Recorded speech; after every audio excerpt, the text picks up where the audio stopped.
Hello class 11 के students, कैसे हैं आप लोग? उम्मीद करते हैं बहुत बढ़िया होंगे। अच्छे से 11वीं की तैयारी शुरू कर दी होगी और आपकी तैयारी को और बेहतर करने के लिए हम आपके साथ जुड़े हैं। देखिए, आज हम बात करेंगे क्लास 11 की पॉलिटिकल साइंस के चैप्टर नंबर 1 की, जिसमें कि बेसिकली संविधान से बात शुरू होती है। एक लाइन में आपको पहली चीज ऑब्जेक्टिव क्लियर कर दूं कि पॉलिटिकल साइंस आपके लिए क्यों है। आपकी सिर्फ अवेयरनेस के लिए, ताकि आप जागरूक हो सको कि संविधान, अधिकार, राइट्स, ये सारी चीजें क्या होती हैं, कैसे काम करती हैं। और याद रखिएगा, आप हमारे साथ जुड़े हैं। आपको हम सारी चीजें बाइलिंगुअल फॉर्मेट में पढ़ाएंगे, हिंदी एंड इंग्लिश दोनों में, और नोट्स भी प्रॉपर प्रोवाइड करेंगे। ठीक है, आइए इसको शुरू करें। सबसे पहले तो संविधान क्या है? देखिए, संविधान की अगर हम बात करें तो ये कुछ नियम कानून होते हैं। ठीक है, संविधान क्या है? नियम। नियमों का एक समूह है जिससे पूरा देश चलता है। जिससे क्या चलेगा? पूरा देश। अगर इसको हम डेफिनेशन वाइज देखें, किसी भी देश के शासन व्यवस्था से संबंधित नियमों और कानून के संग्रह को क्या कहते हैं? संविधान। Constitution is a collection of rules and laws related to the governance of any country.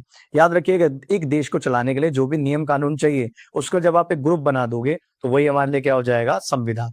और याद रखिएगा कि जो संविधान होता है, ये सरकार की शक्तियां, गवर्नमेंट की पावर, नागरिकों के अधिकार, सिटीजन्स के राइट्स और देश का शासन, गवर्नेंस, इन सब के जो रूल्स हैं, इनको रेगुलेट करता है, इनको तय करता है।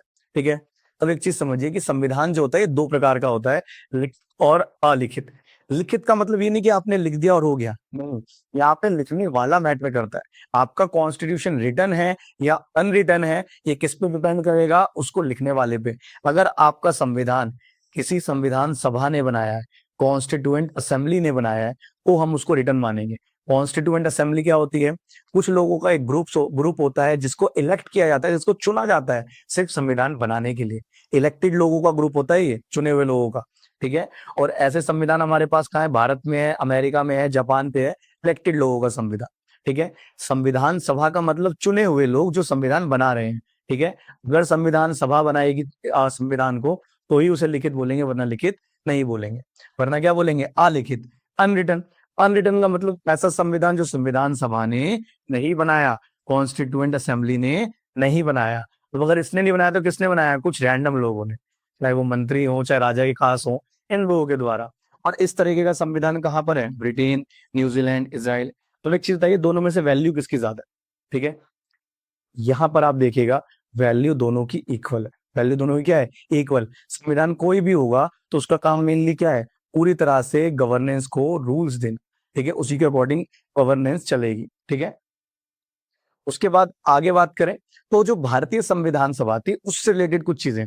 अस्थायी अध्यक्ष कौन थे हमारे? डॉक्टर सच्चिदानंद सिन्हा। 9 दिसंबर 1946 को संविधान सभा की पहली बैठक हुई, और इसको मैनेज किसने करा था? डॉक्टर सच्चिदानंद सिन्हा ने।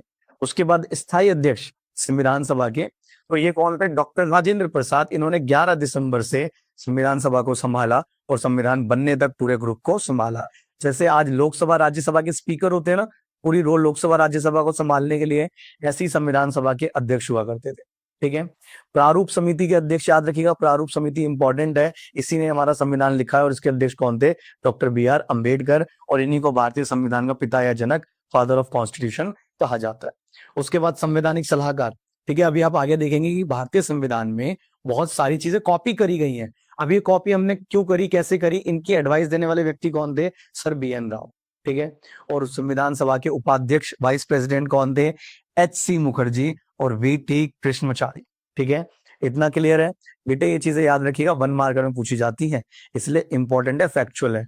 और जब अभी आप छुट्टियों के बाद स्कूल जाओगे ना, तो आपके टीचर्स, क्लासमेट्स कुछ इन्हीं फैक्ट के दम पर आपको चमका रहे होंगे। ठीक है, तो इन पे ज्यादा ध्यान देंगे। उसके बाद आगे, भारतीय संविधान बनने में टोटल टाइम कितना लगा? 2 साल 11 महीने 18 दिन, लगभग लगभग आप 3 साल कह सकते हो। 11 सेशंस चले। और उसके साथ साथ संविधान सभा की पहली मीटिंग कब हुई थी? 9 दिसंबर 1946 को। और हमारा संविधान बन के तैयार कब हुआ? ये याद रखिएगा, तैयार हुआ था 26 नवंबर 1949 को। और यही दिन हमारे लिए संविधान दिवस, कॉन्स्टिट्यूशन डे है। इस दिन तैयार था, लेकिन लागू कब हुआ? 26 जनवरी 1950 को। और लागू होने वाला दिन हम किस रूप में मनाते हैं? गणतंत्र दिवस के रूप में, रिपब्लिक डे के रूप में। याद रखिएगा, बन के कब तैयार है? 26 नवंबर। और लागू कब हुआ? 26 जनवरी। ठीक है, उसके साथ साथ आगे बात करेंगे इसमें कि भारत का संविधान बना कैसे। भारत के संविधान को बनाने में कैबिनेट मिशन का इंपॉर्टेंट रोल है। कैबिनेट मिशन जो था, ये मार्च 1946 को इंडिया आया। याद रखिएगा हुआ क्या था, सेकेंड वर्ल्ड वॉर में ब्रिटेन ने प्रॉमिस किया था अगर वो जीता तो इंडिया को आजाद कर देगा। ब्रिटेन जीत गया तो इंडियंस ने प्रेशर बनाया कि हमें आजाद करो। तो ब्रिटेन की कंडीशन थी कि आप पहले संविधान बनाओ, उसके बाद हम आपको आजाद करेंगे। तो भारतीयों को काम क्या है, उंगली पकड़ा हुआ पूरा हाथ पकड़ेंगे कि आपने हमें एडवाइस दी, अब काम भी हमारा आप ही करो। तो ये चीज इंडियंस ने कह दिया कि आप ही मदद करोगे। तो अंग्रेजों ने कैबिनेट मिशन भेजा। कैबिनेट मिशन में ब्रिटेन के 3 बड़े मंत्री आए थे। नाम याद रखिएगा, lord Patrick Lawrence, Stafford Cripps और A.V. अलेक्जेंडर। इनमें से मेन कौन से? लॉर्ड पैट्रिक लॉरेंस, ये मेन थे। ठीक है, अगर कहा जाएगा ना कैबिनेट मिशन का अध्यक्ष कौन था, तो आप नाम लोगे लॉर्ड पैट्रिक लॉरेंस। उसके बाद इस कैबिनेट मिशन का काम क्या था कि भारत के लिए 2 काम करो। एक तो इनको प्रॉपर गवर्नेंस यानी शासन दो, सरकार दो इनको, और दूसरा इनका संविधान बनवाओ। यहाँ पर जो सरकार आई, याद रखेंगे, उसका नाम है अंतरिम सरकार। ठीक है, जिसको हम इंतरिम गवर्नमेंट कहते हैं। देखिए, अंतरिम सरकार जो होती है कोई इलेक्शन वाली नहीं होती, केयर टेकिंग गवर्नमेंट होती है, रैंडमली बन जाती है जब तक प्रॉपर इलेक्शन होकर सरकार ना बने। ठीक है, तो इसी कैबिनेट मिशन ने भारत में अंतरिम सरकार बनाई, जिसने आजादी के बाद देश संभाला। और 52 में इलेक्शन हुए ना पहले, तो उस इलेक्शन तक देश को इसी ने संभाला। याद रखिएगा, हम आजाद तो 1947 में हो गए, लेकिन हमारे यहाँ इलेक्शन हुए 1952 में। तो इन 5 सालों में किसने संभाला देश को? अंतरिम सरकार ने। उसके बाद भारत को स्वतंत्रता दी गई। कैबिनेट मिशन ने संविधान सभा का प्रस्ताव रखा कि भाई देखो, संविधान रोड पे बैठ के नहीं बनेगा, आप एक संविधान सभा बनाओ, अलग अलग एरियाज के रिप्रेजेंटेटिव्स को, लोगों को बुलाओ, फिर हम संविधान बनाना शुरू करेंगे। और उसके बाद इसी योजना में भारत के विभाजन का भी विरोध किया गया था। ठीक है, यानी कि जो भारत पाकिस्तान बन रहा था, इस कैबिनेट मिशन में उसका विरोध किया गया। ठीक है, उसका विरोध किया गया। उसके बाद हमारे पास जो भारतीय संविधान है, जब आप इसके कार्यों की बात करते हो, करता क्या है? देखो, सिर्फ हमारा ही संविधान नहीं, दुनिया का कोई भी संविधान होगा, इसके कुछ बेसिक काम होते हैं। जैसे संविधान किसी भी राज्य की सरकार के 3 प्रमुख अंगों की स्थापना करता है। देखो, ऑर्गन्स ऑफ द गवर्नमेंट की जब आप बात करोगे तो 3 ही आपको मिलेंगे: विधायिका, कार्यपालिका और न्यायपालिका। लेजिस्लेचर, एग्जीक्यूटिव और जुडिशरी। ये सरकार के 3 अंग होते हैं और इन तीनों को स्टैब्लिश कौन करता है? ठीक है, हमारा संविधान। उसके बाद तीनों अंगों की शक्तियों की व्याख्या। ठीक है, याद रखिएगा, इनकी कॉन्स्टिट्यूशन पावर्स को एक्सप्लेन करना, यानी कि कौन क्या काम करेगा। विधायिका का काम, लेजिस्लेचर का काम है लॉ मेकिंग। उसके बाद एग्जीक्यूटिव का काम क्या है? उसे इंप्लीमेंट करना, लागू करना। और जुडिशरी का काम, न्यायपालिका का काम क्या है? न्याय करना। तो ये सारी चीजें किसने बांटी हैं? संविधान ने। उसके बाद संविधान क्या करता है? सरकार के जो तीनों अंग हैं, इनके बीच में तालमेल बनाता है और जनता के साथ इनको जोड़ता है। ठीक है, संविधान ही वो चीज है जिसकी वजह से तीनों अंग जनता के साथ जुड़ते हैं और काम कर पाते हैं। और याद रखिएगा बेटा, भारत में सुप्रीमेसी ऑफ कॉन्स्टिट्यूशन चलती है। ठीक है, यानी संविधान की सर्वोच्चता चलती है, संविधान से ऊपर कुछ भी नहीं है। जो चीज संविधान में मेंशन कर दी वो कर दी, तो संविधान की ही मानी जाएगी, किसी व्यक्ति की नहीं, किसी सरकार की नहीं। ठीक है, और उसके बाद संविधान जनता के सामाजिक, राजनीतिक और आर्थिक, सोशल, पॉलिटिकल और इकोनॉमिकल हर प्रकार के एस्पिरेशन पूरी करता है। जैसे एक नागरिक के रूप में आपको क्या चाहिए? अच्छी सड़कें हो जाए आपके आसपास। ठीक है, ये सारी चीजें संविधान आपको देगा, बस शर्त यही है आपको अपना नेता ढंग से चुनना पड़ता है। ठीक है, एक चीज समझिए, अगर आपने अपना रिप्रेजेंटेटिव ढंग से नहीं चुना, तो आप ना शिकायत करने योग्य हो, ना ही आप कुछ भी शिकायत को सुनने योग्य। ठीक है, जैसी व्यवस्था चलने दो। ठीक है, तो इसीलिए जो इलेक्शन आते हैं ना, उस समय आपको जागरूक होना जरूरी है। अभी आप प्रोटेस्ट कर लो, कुछ कर लो, फर्क नहीं पड़ता। इलेक्शन के समय अगर ये जागरूकता दिखाओगे ना, तो रोडों पे आने की नौबत नहीं पड़ेगी।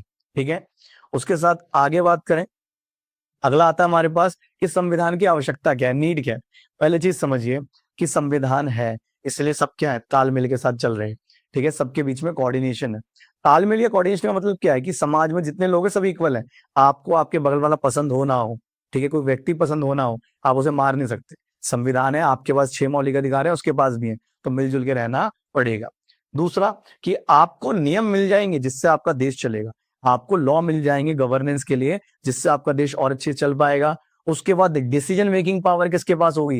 ये कौन डिसाइड करता है? संविधान। जैसे इलेक्शन के समय डिसीजन कौन लेता है? जनता। उसके बाद इलेक्शन हो जाने के बाद सारे डिसीजन कौन लेता है? सरकार। तो ये किसने डिसाइड कर रखा है? संविधान ने। और याद रखिएगा, संविधान किसी को भी पावर देता है तो उसके ऊपर सीमाएं भी लगाता है।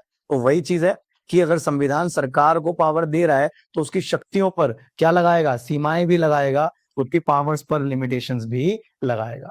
ठीक है, पावर देगा तो लिमिट लगेगी। जैसे आपको राइट टू वोट की पावर है, ठीक है, तो आपकी लिमिट क्या है, आप 18 साल से पहले वोट नहीं दे सकते। सरकार जीत के बन गई, उसकी लिमिट क्या है, सिर्फ 5 साल, ठीक है। तो ऐसी सरकार जब संविधान कोई भी पावर देगा उस पर लिमिट भी लगाएगा। उसके बाद एक न्यायपूर्ण समाज, ठीक है, एक जस्टिस एवं सोसाइटी बना के देता है। और लास्ट में जो संविधान होता है, ये किसी भी देश की बुनियादी पहचान होता है, ठीक है, basic identity of a nation होता है, ठीक है। उसके साथ साथ आगे इसमें देखें तो हमारा जो भारतीय संविधान सभा थी, ठीक है, अगला टॉपिक भारतीय संविधान सभा। याद रखेंगे संविधान सभा को बनाया किसने था, कैबिनेट मिशन ने, ठीक है। और कैबिनेट मिशन भारत कब आया, मार्च 1946 में, 1946 में, ठीक है। भारतीय संविधान सभा बनी किसके आधार पर, कैबिनेट मिशन के आधार पर, ठीक है। और उसके साथ साथ संविधान सभा में कितने मेंबर रखे गए, 389। कैबिनेट मिशन ने डिसाइड किया था कितने मेंबर रहेंगे, 389। 292 सीटें जो ब्रिटिशों के कंट्रोल वाले एरियाज थे वहां से दी गई। 93 सीट्स दी गई देसी रियासतों को, प्रिंसली स्टेट्स को, यानी कि जो राजा महाराजा थे ना, उनके रिप्रेजेंटेटिव लाए गए 93। और 4 सीटें दी गई चीफ कमिश्नरेट को, मुख्य आयुक्तों को। तो इस तरीके से 389 सीटें बन गई। और उसके बाद एक कंडीशन आपको याद रखनी है कि 1945-46 में जो लोग जीते थे, भारत में इलेक्शन हुए थे, उन इलेक्शंस को जिन्होंने जीता था उनको संविधान सभा में डायरेक्ट एंट्री मिल गई। और याद रखेंगे धर्म के आधार पर भी सीटें दी गई थी, हिंदू, मुस्लिम और सिख धर्म के आधार पर, ठीक है।